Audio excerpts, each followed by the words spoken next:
Are you overwhelmed by doing all the things, but you can't actually do all the things, so you just do a little bit of everything? Or maybe you're overwhelmed by the amount of content ideas that are out there, either coming from you or from other sources. There's new trends to try all the time. It just seems like there's too much to choose from. How do you know what content to make? Today I'm going to give you a few tips for what to do when you feel like you can't make consistent content because you just have too many ideas. So, the first thing you should do when you feel pulled in too many directions is to get all of your ideas out, either on paper or in a Word doc. Just don't even worry about figuring out what ideas are good or bad, just get them all out. I do this quite often when my brain just feels too full, and I think that's actually like what's going on. You have all of these ideas and you're not sure which ones are good, so you hang on to all of them, and then all of your brain power is invested in not forgetting any of these ideas. So to kind of ease some of that burden, go ahead and get all your ideas out and put them in a place where you can come back to them and evaluate them later. And in fact, do that. Come back. Usually the next day is enough space, and then you can kind of weed out the ones that are like, oh, this is irrelevant to what I'm talking about, or I don't have the capacity to do something this big right now, or this isn't really the right time for this. Giving yourself that space, once your mind is clear, is more powerful than you would think. The next thing I recommend you do is give yourself a small challenge. Choose a small activity you want to do like every work day for the next 2 weeks. This is helpful if you're a commitment phobe or if you're prone to shiny object syndrome and get distracted. See if you can commit to doing the same thing, whether some examples could be like posting on Instagram every day for the next 10 work days, right? Or interacting with people on Twitter every day for the next 10 days.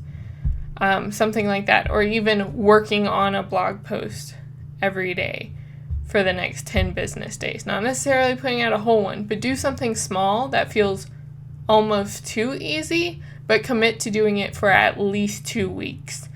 And I suggest the 2 weeks because you are not going to see any meaningful data in any time frame less than that. And that kind of leads into part 3, which is look at your stats. Do you know what's actually working? And do you know what's not working? A lot of times we go off these gut feelings about how things are doing, or we just look at the number of likes it's getting and not actually look at, like, is this making any difference in my business at all? Is this getting me more clients? Is this starting more conversations with ideal clients? Things like that.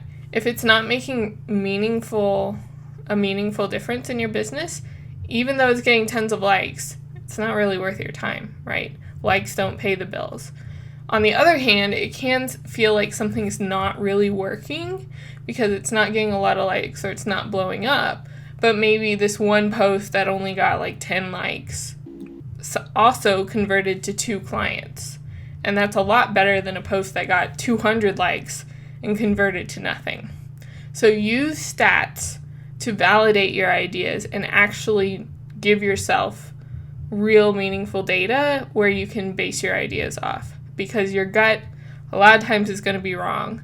And also, seeing those stats and validating your ideas that are working is a big confidence boost and a boost of motivation to keep doing what you're doing. So use stats, make them your best friend. Now the last one is the most important one, and that's to focus on your why and not your how. Now let's talk about those 2 different things. Your why is a goal, what you're trying to accomplish, right? Is it getting more clients? Is it making more connections? Is it getting a certain number of speaking gigs? Things like that. Why are you wanting your marketing to work? What are you hoping to achieve from that? The how is often where we get stuck, and we focus on that a little too much. We think about what's trending, how to trick the algorithm, what's going to get the most likes, what are the popular people doing, right? And there's almost infinite hows. There's almost an infinity of ways you can market your business. And you're never going to choose the right way to market your business if you're just trying to find the best how. because that's arbitrary. The best how based on what?